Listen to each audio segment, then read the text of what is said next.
Hello students, welcome to Magnet Brains. मैं रूपाली वर्मा। आज हम फिर से एक नया वीडियो जो लेकर आए हैं वो है CUET यानी कि common university entrance test.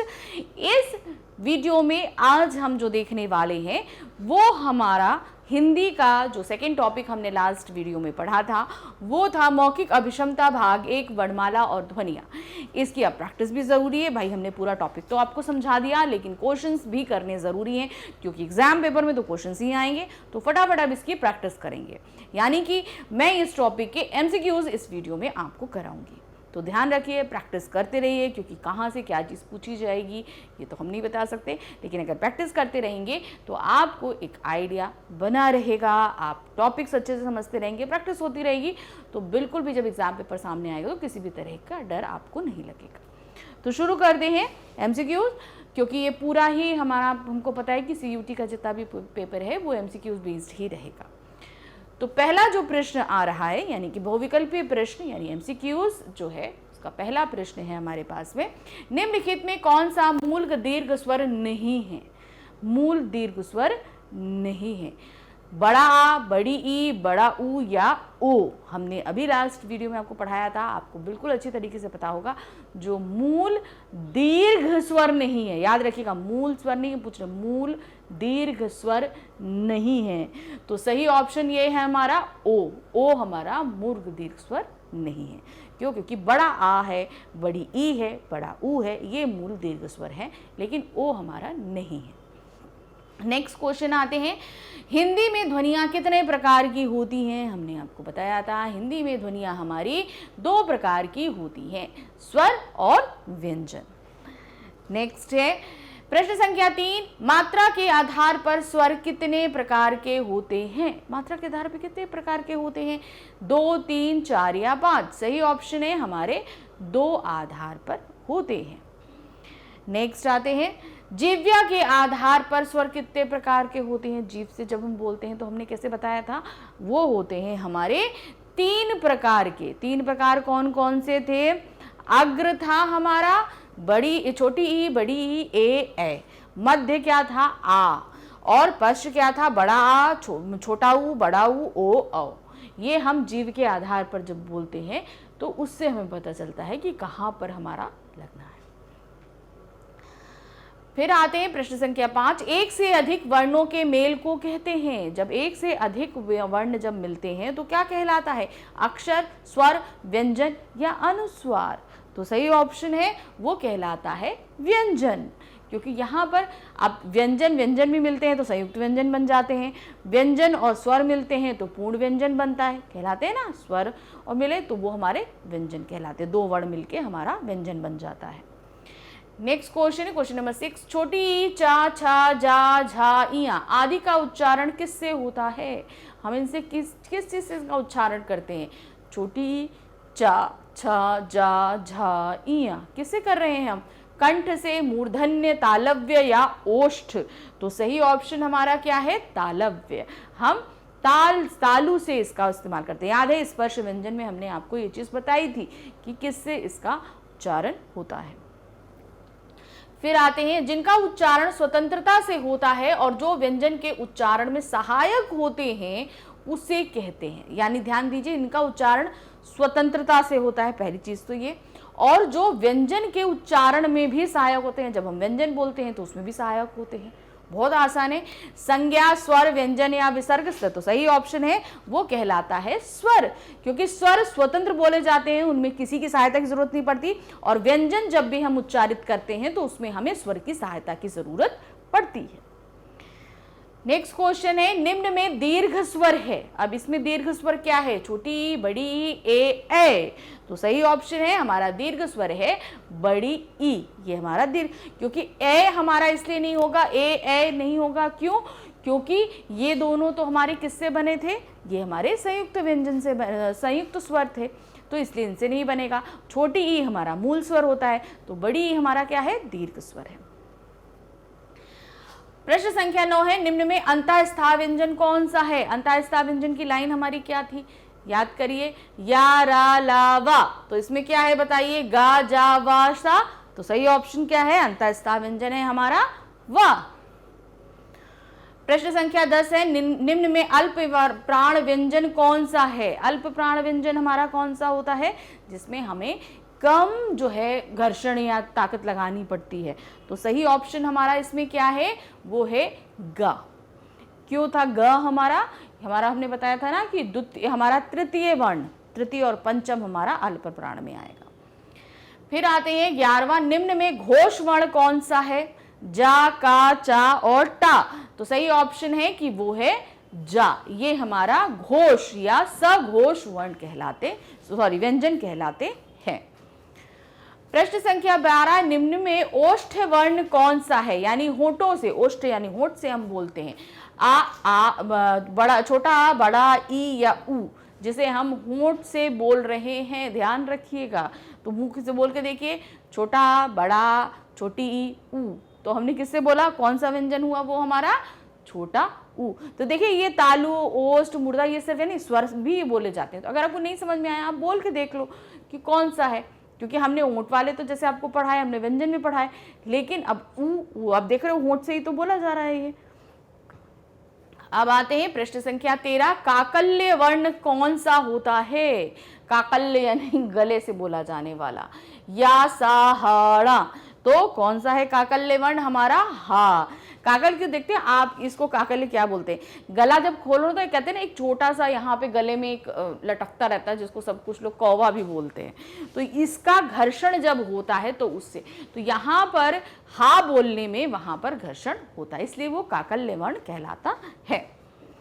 Next आते हैं प्रश्न संख्या 14, या का विवरण है। या किसका विवरण क्या है? ओष्ठ, दांत, मुर्दा, तालु।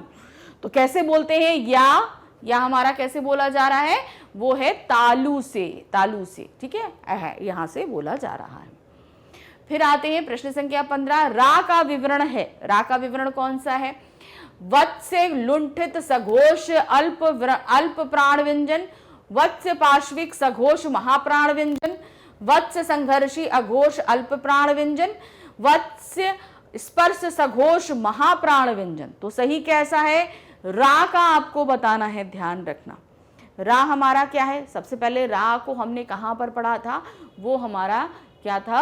आपका था अंतःस्थाह व्यंजन। तो अब इसमें आप देख लो, अंतःस्थाह व्यंजन तो कहीं नहीं है, नहीं मिल रहा। तो उसके बाद वो क्या था हमारा?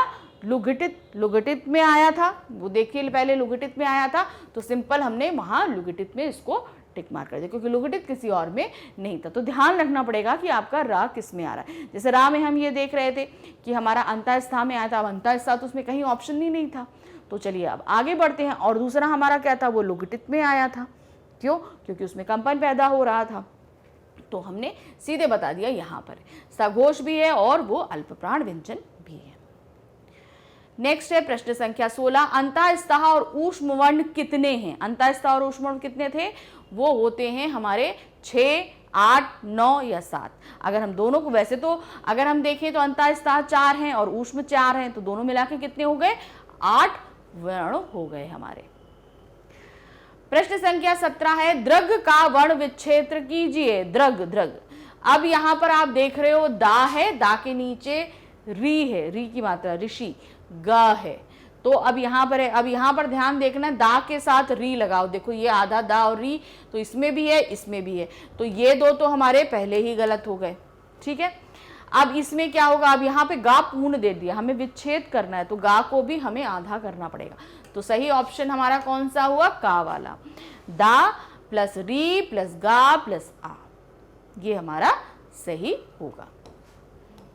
आप जब भी विच्छेद के लिए आपको ध्यान दें तो मात्राओं के साथ हमेशा जो भी व्यंजन लगेगा वो आधा व्यंजन ही होगा, और अगर जो पूर्ण व्यंजन दिया है तो उसे हमें आधा करना पड़ेगा।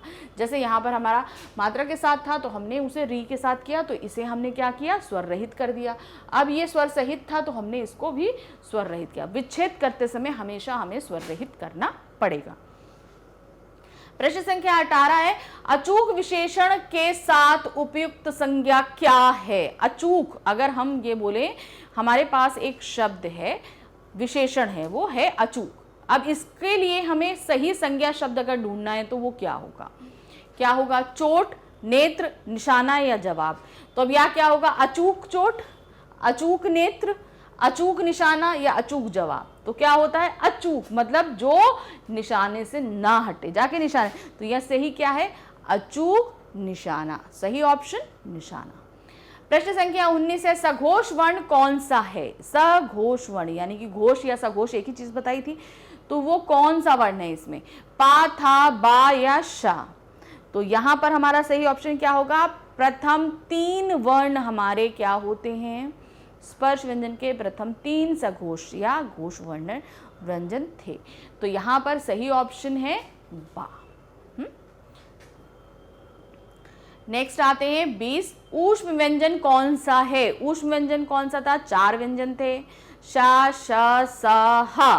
तो सही क्या है? हा, ला, मा, जा। तो सही ऑप्शन है हमारा हा। हा हमारा ऊष्म व्यंजन होगा। अब आते हैं प्रश्न संख्या 21, उद्यान का शुद्ध वर्ण विच्छेद होगा। उद्यान, अब यहां पर क्या है? छोटा ऊ है, तो छोटा ऊ तो रहेगा, उसको तो हम विच्छेद नहीं कर सकते। फिर यहां आ रहा है ध्यान। अब ये जो द्या शब्द है कैसे बनता है? ये जो दिखा रहा है ये तो हमने पूरे उसमें नहीं पढ़ा, तो ये कैसे बनता है? आधा दा और या से बनता है। ठीक है, तो अब हम देखेंगे आधा दा और या। तो यहां पर भी है आधा दा और आधा या, फिर आ, ना, ये है। तो अब यहां पर ये देखना है आपको कि यहां पर आ की मात्रा भी लगी है। ठीक है, आधा दा और आधा या, फिर बड़ा आ तो नहीं हो सकता, तो फिर क्या होगा? ना है, ना में आ की मात्रा है। तो अब आप यहां देख रहे हो, यहां पर ये तो पहले ही गलत हो गया। क्यों? क्योंकि यहां पे ना के नीचे विसर्ग नहीं लगा हुआ है। ठीक है, आ दे दिया, सॉरी विसर्ग कह रहे हैं, हलंत नहीं लगा हुआ है। क्यों? क्योंकि उसे सर रहित नहीं किया इन्होंने, तो इसलिए ये चीज तो गलत हो गई पहले। अब उसके बाद आते हैं उद्यान। तो ठीक है, अब यहां पर देख रहे हो, यहां पर या भी है, आ भी है, ना भी है। तो ठीक है, अब यहां पर आओ, आ, तो आ तो ये है ही नहीं, आ तो इसमें नहीं, तो ये भी गलत हो गया। अब हमारे पास कितने ऑप्शन बचे? 2 ऑप्शन बचे। अब इन 2 ऑप्शन में हमारा सही कौन सा होगा, हमें ये खोजना है। तो हमने ऊ तो देखा सही है, दा होगा आधा, तभी तो द्या बनेगा। फिर यान है, अब या तो हम पूर्ण नहीं देख सकते। अब यहां पर कैसे आया? यहां पर या के साथ बड़ा आ है और यहां या के साथ बड़ा आ है और यहां पे भी बड़ा, लेकिन यहां या को पूर्ण रखा है, क्योंकि कोई भी व्यंजन हम जब क्या कहते हैं विच्छेद करते हैं तो हमें हर व्यंजन को स्वर रहित करना पड़ता है। तो सही ऑप्शन हमारा क्या हो जाएगा? गा। क्यों? क्योंकि यहां पर हमने या को स्वर रहित किया है और यहां पर नहीं किया, इसलिए ये गलत हो जाएगा। बहुत छोटी छोटी बारीकियां होती हैं, तो उनको ध्यान में रखते हुए हमें चलना होगा। अब आते हैं प्रश्न संख्या 22, निम्नलिखित में से कौन स्वर नहीं है? इसमें से कौन स्वर नहीं है? छोटा, छोटा ऊ, ए और री। जैसे हमको देख रहे हैं हम कि री जो है वो तो हमारा किस में आता है? वो तो व्यंजन में आता है, वो स्वर नहीं है। प्रश्न संख्या 23 है, निम्नलिखित में से कौन टा वर्ग में नहीं है? टा वर्ग में कौन से आता है? टा, ठा, डा, ढा, ड़ा। ठीक है, अब इसमें क्या है? टा, ठा, डा, ढा, ड़ा। धा तो आता ही नहीं, धा किस में आता है? ता, था, दा, धा ना आता है, तो वो हमारा गा वाला, गा यानी कि धा हमारा वो टा वर्ग में नहीं आता है। प्रश्न संख्या 24, निम्नलिखित में से कौन सा संयुक्त स्वर है? संयुक्त स्वर कौन सा है? ए, री, आ, ए, ओ, आ, ए, ओ, ए, ओ, औ। तो सही ऑप्शन क्या था? यहां पर संयुक्त व्यंजन नहीं, संयुक्त स्वर बताने हैं आपको, जो 2 अलग अलग स्वरों से मिलकर बने हों। तो अब इसमें कौन कौन से हैं? पहला तो देखिए री, री तो हमारा संयुक्त है ही नहीं, तो उसको हटा दिया। आ भी हमारा संयुक्त स्वर नहीं है, तो उसे भी हमने हटा दिया। बड़ा आ जो है वो आपका क्या होता है? वो दीर्घ स्वर में आता है। क्यों? छोटा छोटा बढ़ के मिलता है, तो सही हमारा क्या हो गया? ये हो गया घा। ए, ओ, औ। ये हमारे किससे बनते हैं? ये हमारे बनते हैं जो है संयुक्त स्वर, यानी 1-2 स्वरों को मिलाकर नए स्वर बनते हैं। प्रश्न संख्या 25, हिंदी भाषा की कुल वर्ण लिपियां कितनी हैं? सबसे पहले हमने बताया था कितनी लिपियां हमने बताई थी, कितनी ध्वनियां होती हैं, कितनी लिपि होती हैं, कितने वर्ण होते हैं। वर्ण लिपि ध्वनियां टोटल कितनी होती हैं वर्णमाला में, वो हमने बताई थी आपको 52 ध्वनियां होती हैं टोटल। प्रश्न संख्या 26, जिनकी ध्वनि केवल मुख से निकलती है वे क्या हैं? जो सिर्फ मुख से जिनकी निकल रही है वो है वृत्ताकाल स्वर, सवरंत स्वर, अनुनासिक स्वर, निर्नुनासिक स्वर। तो सही ऑप्शन इसका है निर्नुनासिक स्वर, यानी कि जहां पर हम नाक का इस्तेमाल नहीं करेंगे, सिर्फ मुंह का। हमने अनुनासिक और अनुस्वार पढ़े थे, जिनमें दोनों में हमें नाक और मुंह दोनों का ही सहारा लेना पड़ता है। पर निर्नुनासिक स्वर जो होते हैं, यानी कि जिन्हें हम सिर्फ मुंह से बोलते हैं, वो हमारे क्या कहलाते हैं? जिन्हें सिर्फ मुख से निकाला जा रहा है, वो निर्नुनासिक स्वर कहलाते हैं। प्रश्न संख्या 27 है, निम्नलिखित में से कौन सा वर्ण उच्चारण की दृष्टि से दंत्य नहीं है, जिन्हें हम दांत से नहीं बोलते? अब दांत वाले हमारे क्या थे, याद करिए।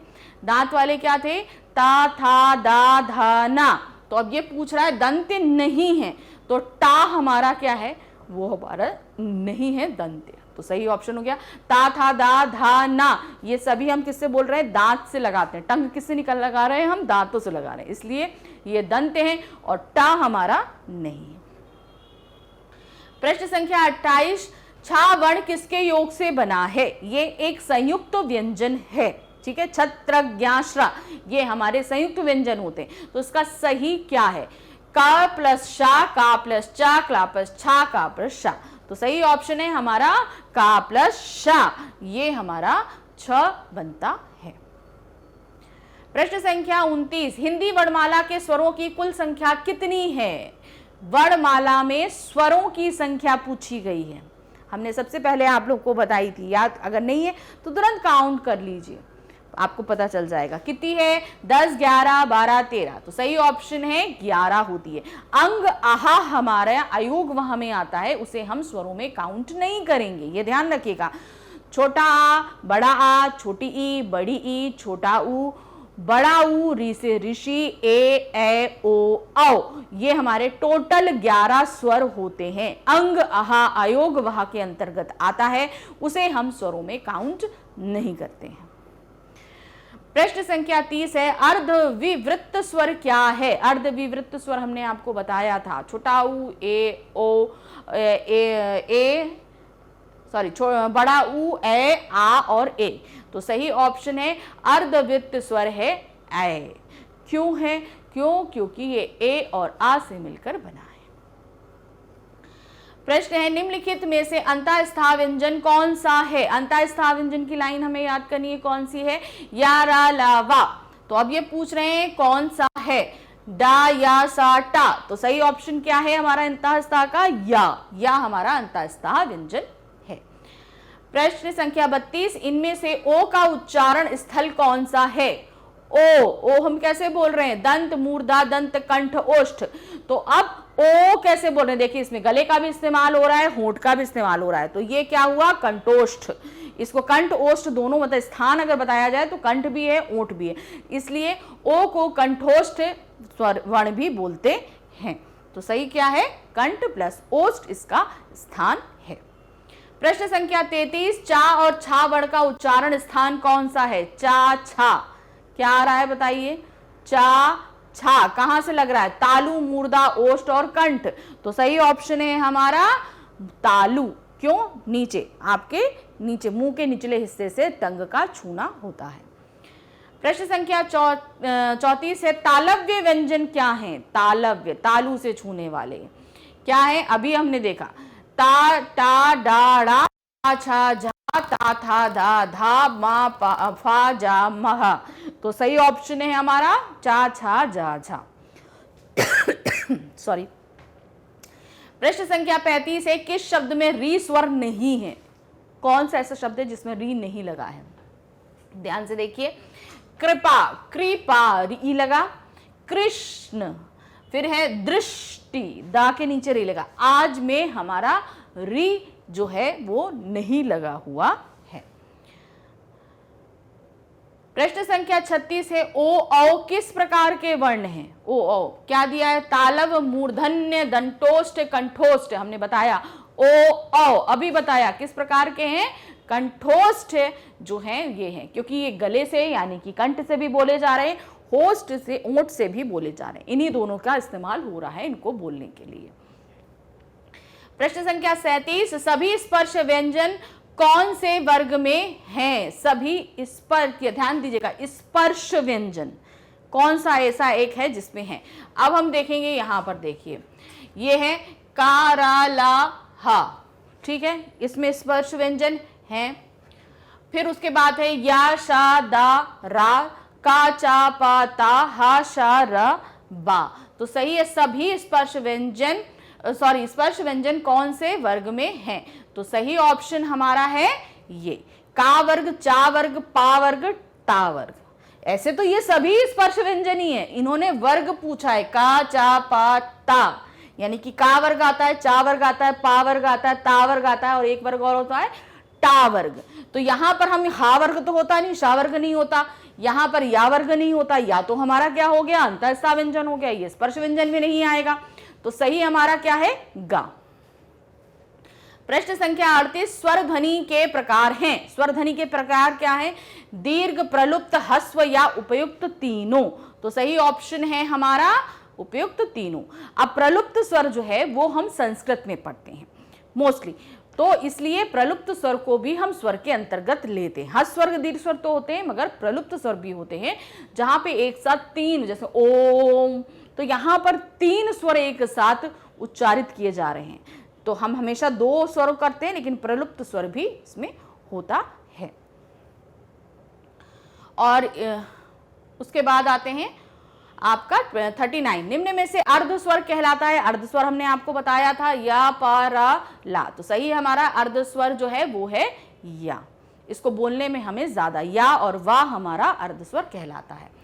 प्रश्न संख्या 40 है महाप्राण ध्वनियां व्यंजन वर्ग में किससे संबंधित हैं? किससे संबंधित होती हैं? पहला दूसरा से, दूसरा तीसरा, दूसरा चौथा, या पहला और चौथा। तो महाप्राण ध्वनियां किससे संबंधित होती हैं? दूसरा और चौथे से, दूसरा वर्ण और चौथे वर्ण से जो है संबंधित होती हैं। ये कौन से स्पर्श व्यंजन की हम बात कर रहे हैं, उसके जो है दूसरा, जैसे हमारा का, खा, गा, घा है, तो यहां पर क्या होगा? खा और घा, ये हमारा महाप्राण व्यंजन होंगे। प्रश्न संख्या 41 इनमें से कौन सा व्यंजन अल्प प्राण है? खा, था, चा और फा। तो सही ऑप्शन क्या है? अभी हमने देखा महाप्राण कौन सा है, ये हमारा जो है चा है। फिर आते हैं इनमें से कौन सा वर्ण स्पर्श व्यंजन नहीं है? सही ऑप्शन का, चा, टा, या।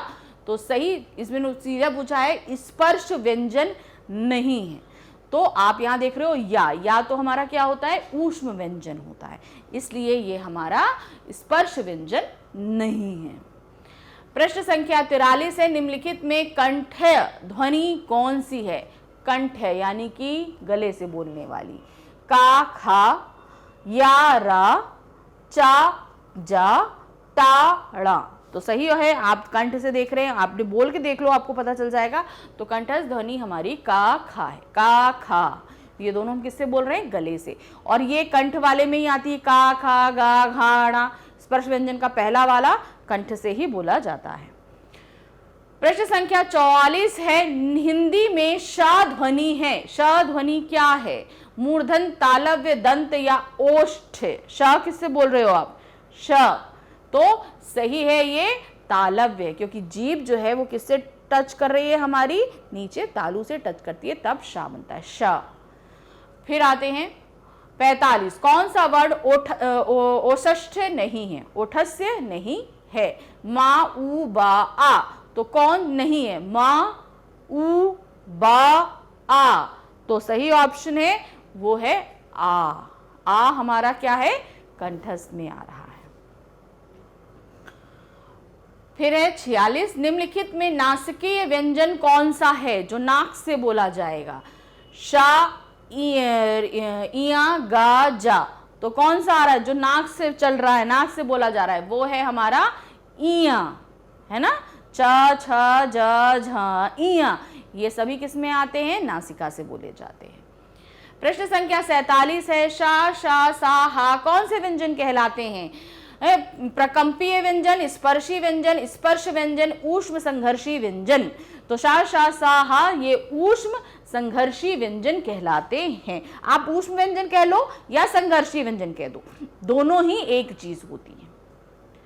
फिर आते हैं हमारे पास में प्रश्न संख्या 48, छत्र ध्वनि निम्न में से किसके अंतर्गत आती है? कौन सी अंतर्गत आएगी? मूल स्वर में, घोष में, संयुक्त व्यंजन में या तालव्य में? आपको पता है ये दो व्यंजनों के मेल से बन रही है, इसलिए ये क्या कहलाएगी? संयुक्त व्यंजन कहलाती है। प्रश्न संख्या 49, हिंदी शब्दकोश में छ का क्रम किस वर्ण के बाद आता है? यानी कि अगर आप हिंदी की डिक्शनरी लो, तो अगर हम डिक्शनरी लेते हैं तो डिक्शनरी में ये छ किस का क्रम किस वर्ण के बाद आएगा?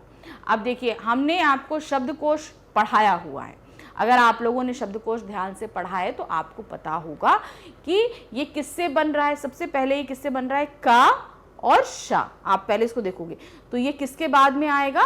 का, यानी कि का छ तो किसके, कौन से उसमें आया? ये का में आया, क्योंकि ये बन किससे रहा है? हमारा का प्लस शा से। तो अब इसका पहला वर्ण क्या हुआ? का आया, तो ये शब्दकोश में किस क्रम में रखा जाएगा? ये का वर्ण के बाद के क्रम में रखा जाएगा। अब आते हैं प्रश्न संख्या 50। 50 में क्या है? ज्ञा वर्ण किन वर्णों के संयोग से बनता है? अब ज्ञा कैसे बनता है? जा प्लस इया, फिर है जा प्लस इया आपका आधा जा है, फिर उसके बाद जा प्लस धा, जा प्लस ना। तो सही ऑप्शन है ये आपका खा, यानी कि स्वर रहित जा और इया से बन मिलकर बनता है। तो इस तरीके से हमने ये जो हमारी वर्णमाला और ध्वनियाँ थी, इसके आपको प्रैक्टिस करा दी कि इसके एमसीक्यूज कैसे पूछे जा सकते हैं। इन सभी के वीडियोस जो हम पहले आ चुके हैं, या सीयूईटी से रिलेटेड आप वीडियोस कहाँ देख सकते हैं, तो इसके लिए आपको आना होगा हमारे चैनल मैग्नेट ब्रेन्स पे। जब आप यहाँ पर आओगे तो इस तरीके से पेज ओपन होगा, यहाँ पर सीयूईटी लिखा है, जिसे आप क्लिक करेंगे। क्लिक करते ही आपके सामने सीयूईटी में जितने भी आपके लेक्चर्स अवेलेबल हैं आपको यहाँ पर दिख रहे हैं, सभी सब्जेक्ट्स दिख रहे हैं। तो बस आप जो भी सब्जेक्ट कर रहे हो, प्रिपेयर कर रहे हो, आपने सीयूईटी के एग्जाम में लिया है, तो उसको आप ऑन कर सकते हैं, क्लिक कर सकते हैं और सभी वीडियोस को देखकर अपनी प्रिपरेशन कर सकते हैं।